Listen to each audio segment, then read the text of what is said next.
Now, onto City, right? And their notorious takeover. Now, Manchester City had their famous takeover in 2008, and they were taken over by Sheikh Mansour himself, and the chairman is Khaldun Al-Mubrak. Now, I like the way City are ran, alright? They have a multi-club ownership, okay? And they own the likes of Melbourne, Girona in the Spanish second tier division, and New York City FC in the MLS. Now, this is like a billionaire owning a lot of cars. So practically, the City Football Group have a lot of assets. But anyway, they want to this is good because they're improving youth development. Alright? They're making their academy more better. Not only that, they've improved the pitches, the academy football pitches as well. And anyway, since the takeover, they have won 5 titles, okay, which is way more than they ever had before the takeover, right? 3 more. They only had 2 titles before the takeover. Not only that, they won the FA Cup twice as well. Before the takeover, the last time they won the FA Cup was in 1968-69. Not only that, they also brought Pep Guardiola to make them more stronger and to get them to that elusive Champions League title. At one point, before 2005, Manchester United were a debt-free club, but that all changed in 2005 when those pesky Glazers took over. Ever since then, the Glazers have made the club into a debt-riddled club with debt going over £1 billion. They have taken money out of the club every single year. The only reason why they are the club that they are now, they are a big club, and the reason that they are successful is because of Sir Alex Ferguson himself, who was the manager of Manchester United from 1986 till 2013. At that point, they have won 13 Premier League titles ever since his retirement in the 2012-13 season. They have won naught. It's like this player, who back in the day, for decades, like Herbert, whatever his name, the guy from Playboy. It's like him, it's like him going from having every girl at his side, and then at one point nobody wants to follow him, mate. That's what Man United is now, isn't it? That's what Man United is. Do you know what I'm saying? Not only that, they've won many FA Cups, they've won many League Cups. Since his retirement, he has Man United have only won it once afterwards. That's it, mate. That's it. Not only that, Man United's board, Man United's owners, the Glazers, they have been on the forefront of this whole ESL situation. So it's annoying. It really isn't good. Like, these guys, they're Americans. They don't know they don't know the traditions of this of the English Football League system. Do you know what I mean? They don't know it. They don't know it at all, mate. And they were just going to ruin it. So many years of tradition, so many, more than a century of football heritage was about to be ripped out for money. Not only that, they have hired an accountant as the director of football at the club, rather than get someone like Marcel Brands or a football man, just like they have at Borussia Dortmund, one of Germany's most well-run clubs. And another thing I want to add as well, I'm so glad that the Man United fans protested. I'm so happy for that, honestly. But either way, I don't condone what they did. I don't condone breaking into the stadium. I don't condone that at all, mate. I'm not for that. Not only that, what that fan did, what one of the fans did with throwing a glass at a policeman. Now, I'm not saying that's the whole club. That person should be ashamed of himself, right? He does not represent the fan base. Sorry for the mask there, lads. The only reason why I was using it is because of the stench of how Newcastle has been run. Lads. Now, there was at one point when Newcastle United were well known as the entertainers. They had broken their transfer record twice, okay? Once the first time it was for Alan Shearer himself.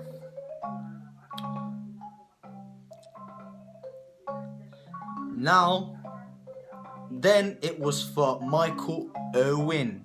Now, he wasn't really worth it, to be fair. They had become a big club under Kevin Keegan. Alright, they finished second. Lads, they had come second under. They had came second under behind Manchester United. Okay. Now, Mike Ashley, he took over in 2007 and he made Newcastle, and it's like a bodybuilder, alright, who lets himself go, alright? It's like how Arnold Schwarzenegger used to look. And nowadays, what Newcastle look like is a fat slob that just sits in his armchair, eating pizza all day, going online and just playing on games and just doing online gaming, right? That's what he's turned Newcastle into, right? Under him, he has changed the name of the stadium has been changed, right? They have been relegated twice, and it looks like they'll probably be relegated again next season as well. And not only that, for Newcastle's supposed takeover, he was gonna add more amount into the club. He was gonna add more value into the club, therefore making the club more harder to buy, therefore making the club less competitive. Not only that, he loves a buck or two, I'll tell you that. Away, lads. You know what I mean, lads? So every time there's a big player in the club, there's a player doing well in the club, he makes sure that player is sold, but he doesn't really reinvest it into the team, mate. This guy, he tends to think that just because he ran a club well, Sports Direct, if you know, you know, that just because he can run a club well, it feels like he thinks that he can run a football club well. That is not the case. From Sheffield. Now, Sheffield United, they had financial trouble back in 2010, and in 2011-12 they were third in League One. They just missed out on promotion because they lost to their rivals. They lost to their rivals Sheffield Wednesday. With those two teams, they make up the Steel City Derby. And let me tell you one thing now, they are way ahead of their rivals. Okay, both teams. Okay, Sheffield United have gotten relegated this season, but Sheffield Wednesday can't really laugh at them because they got relegated themselves. And not only that, yeah, the owners, their respective owners, so United's owners are actually committed. Prince Abdulaziz, the Saudi prince, who's actually, imagine, he is a relative of Bin Laden. But unlike his relative Bin Laden, who is deceased, he doesn't actually want to blow the club up. He wants to make it better. He wants to make it better.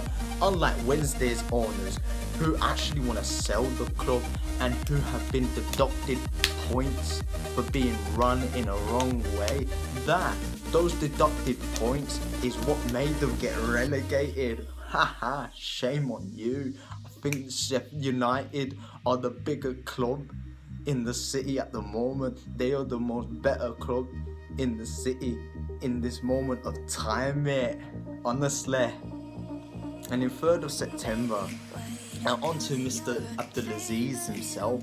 Now he took over in 3rd of September 2013, right? And he appointed Chris Wilder in 2016 in 12th of May in a 3-year contract. Now this was great for Wilder because not only was he a lifelong fan, but he was also a former player. Madness, mate, madness. So he was a bit average, yeah. It's like a guy who was bad at his job when he was a cashier or when he was like a cleaner, and it's like him being promoted to becoming the CEO of the company he's working for. Mad, innit? So anyway, after a poor start in League One, they ended up winning the thing. They ended up winning the division by 100 points, which was a club record.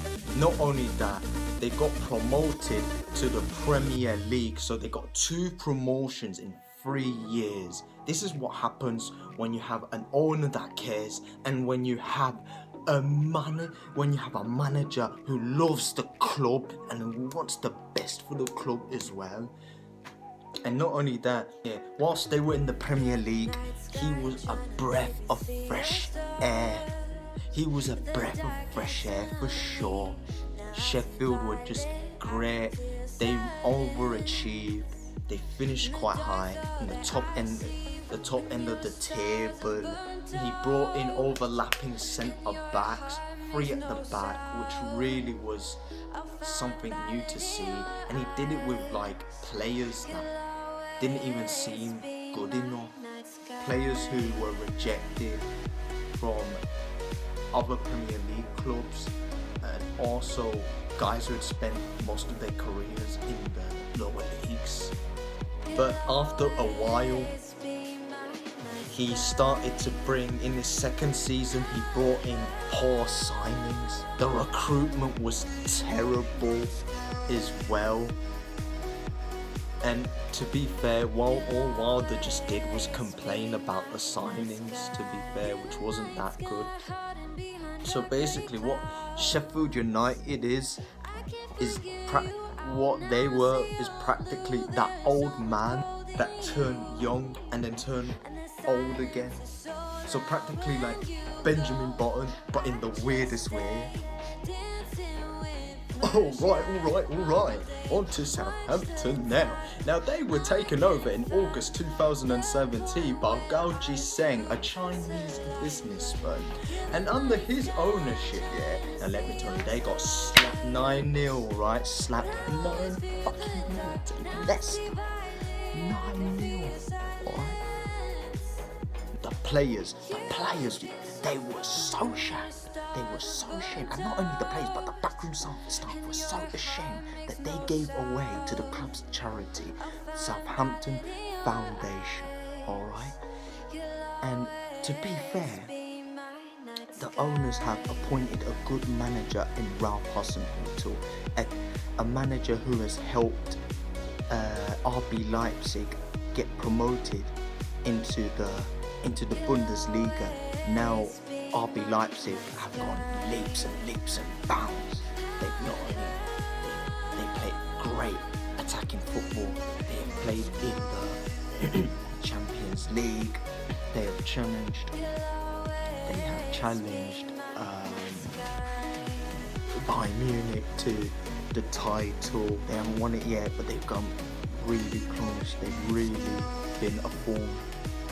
They have really put their money where their mouth is. They have signed great players as well. They have been developing great players also. So I felt like it was a good idea to bring Ralph Hasenhüttl. It was a good thing to bring Ralph Hasenhüttl to Southampton, do you know what I mean? Now what I don't like about Southampton is that something happened during 2016, and it was the sex scandal involving Southampton, and this is appalling. Yeah. This is appalling. There were 3 former trainees of Southampton that got sexually abused, and there were 6 more cases involving a former employee who goes by the name of Bob Higgins, and thankfully he was sentenced to 24 years and 3 months to prison. Now what I don't like about the way that Southampton are run is that they sort of let go of the format that has helped them before, that has helped them, financially, that has helped them challenge in the Premier League, and it's what helped them get into the Premier League.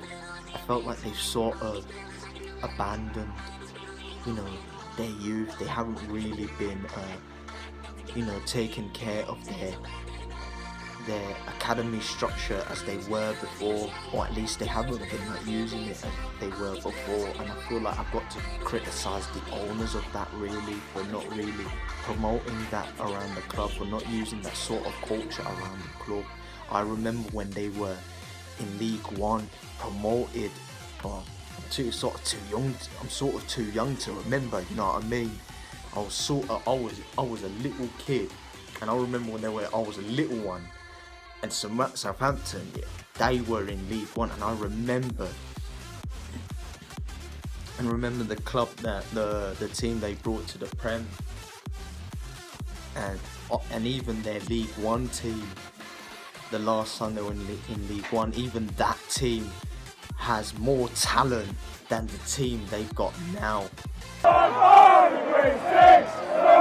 got one question, and one question only. What do we think of Tottenham? Shit! What do we think of shit? Tottenham! Thank you! That's alright!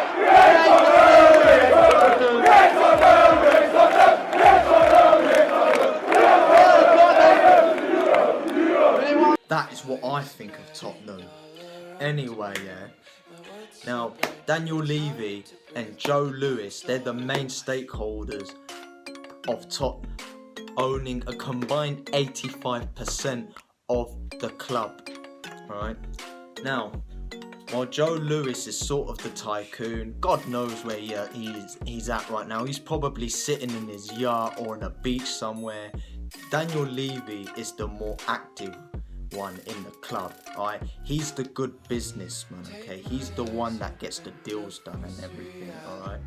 Now, even though I don't like Tottenham, I've got to give them credit, alright? And I've got to give Daniel Levy credit as well. He helped Tottenham build a stadium. Gosh, I hope that stadium goes crumbling down. You have no idea. I hope it explodes, right? I'm just joking, Tottenham fans. Listen, we may have Arsenal fans and Tottenham fans, we may have a rivalry here, but I was just joking there. Don't worry, it's a nice stadium, alright? Just behave yourselves when you're in there, alright? But anyway, but it's only when Pochettino came that Spurs became the force that they are now. But I've got to criticise Tottenham for this. Despite all the things all the things you've done, the good things you've done, building a stadium, getting to your first Champions League final, getting into a League Cup final, you still haven't won anything, yeah? So let me remind you, yeah, even when Trophy Mourinho, as a Tottenham fan wants to call him, yeah, you still haven't won anything, right? A serial trophy winner like Mourinho, yeah, and you still haven't won anything, yeah? So Tottenham fans, know your place, alright? Know your place. But anyway, yeah, I don't like what Tottenham did. Not paying their backroom staff. That's a disgrace, mate. Disgrace. Alright, on to West Brom now. Now, West Bromwich Albion were taken over in 2016 by a Chinese owner in July, alright. Now, the previous owner was Jeremy Peace. He was stingy, I'll tell you that. And he wanted things to be done his way. But at least under his tenureship, West Brom were quite a stable club, if you know what I mean. Previously, they were a yo-yo club, a club that kept going up and down through the divisions, up and down like a yo-yo, mate. Oh my gosh, all the fans must have been getting stressed, must have been getting headaches from the club going up and down, up and down. Now I feel like a DJ, mate. Everybody say yeah, hands in the air like you just don't care. Anyway, the reason why a lot of these Chinese, I just wanted to say that a lot of the reason why these Chinese owners tend to buy clubs is for like commercial reasons. They tend to do it to benefit their own businesses as well, and they tend to use it for like other things as well. Make no mistake about it, they do love football as well, despite using the clubs for exterior things or things to help their business and to promote their business around certain parts of the globe as well. But anyway, onto the situation of the club. With the help of Slaven Bilic, they got promoted after 2 seasons in the Championship, after such a long time in the Premier League. Right now, Bilic got sacked, and he didn't really get backed by the owner. So West Brom got relegated from the Prem again, twice in 5 years. And to be fair, it'd be harsh to judge him considering how he hasn't been there for long. But to be fair, he's had long enough to at least get to know the fans as well. To be fair, West Brom are like that club that are trying to are trying to fit in with a new crowd. It's like that Brummie who decided not to go to university or go to college, and they're trying to mix in with rich businessmen, mate. Ain't gonna work, mate.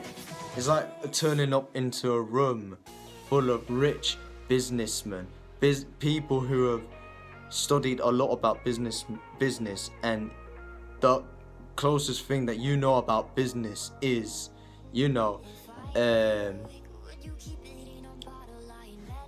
is watching the apprenticeship, mate. Then it's not gonna work. It's not gonna work, mate. West Ham.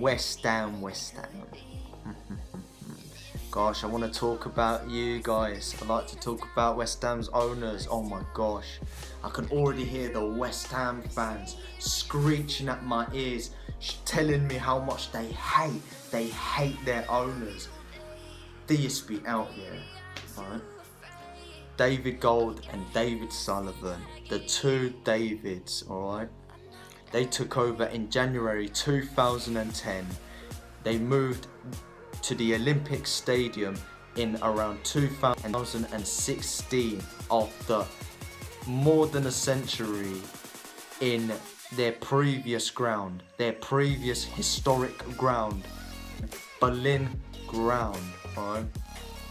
The chairs are so far away from the pitch, alright? It's like trying to look for insects from 10 miles away from you, alright? It's not gonna work, mate. It's not gonna work. Alright? It's trying to look for insects whilst they're 10 miles away from you. They're that small, that's not gonna work. It's just not gonna work, mate. That's how watching a match at West Ham's current ground is like. Alright? But either way, they bought the club from CB Holding, alright? And CB Holding have only owned it for 1 year after buying it from an Icelandic consortium who had to sell it after the Icelandic financial crash. Anyway, under the ownership of the two Davids, they've gotten relegated in 2011. Right? They got promoted in 2011-12, but that's because Sam Allardyce, who was their manager at that time, is a proper genius. That's why I'm here. That's why. Alright? Now, they have failed to get into the Europa League group stages. Now, despite getting into the qualification process of the Europa League, they have not been able to get into the group stages because they were knocked out by Romanian farmers. Alright, that is disgraceful. You know what? I'll let this guy tell you how bad it was. We couldn't score against a fucking bunch of Romanian farmers, mate. It's a disgrace. I'm fucking disgusted, mate. I don't know what to say. I don't know what to say. Where does it change? But we don't need a striker, do we, David Sullivan, do we? No, we're happy with the fucking injury Croc Carroll. I used to twat, I don't want to play in that fucking Ecuadorian donkey twat. No, we don't need a striker. We couldn't score against Astra fucking Gogo. It's not acceptable. Now, before Wolves took over in 2016, they were a mid-table championship club, alright? They were always behind their black country rivals, West Brom, alright?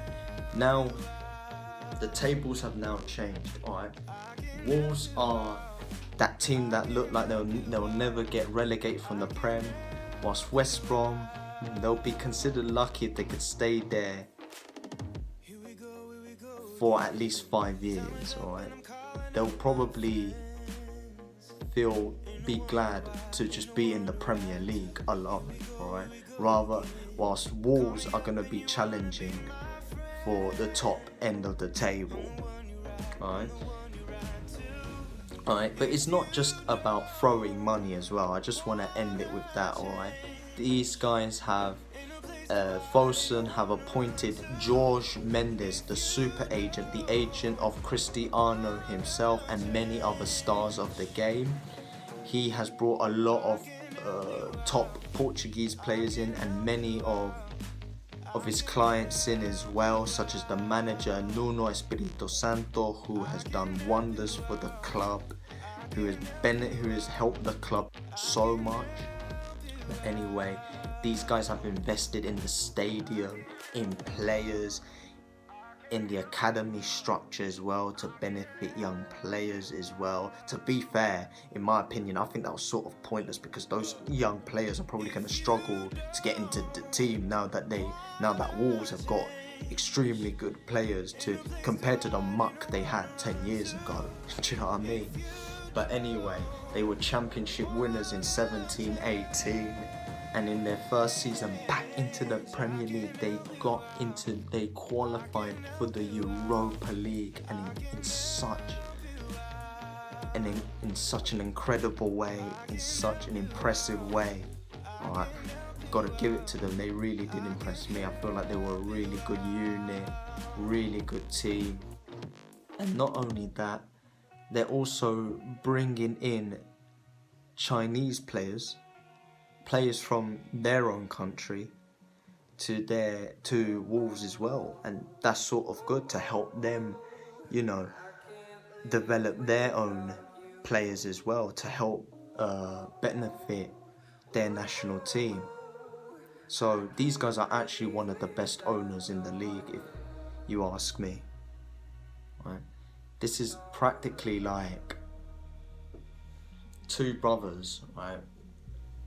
This one begins very strong, but this one's is sort of weak.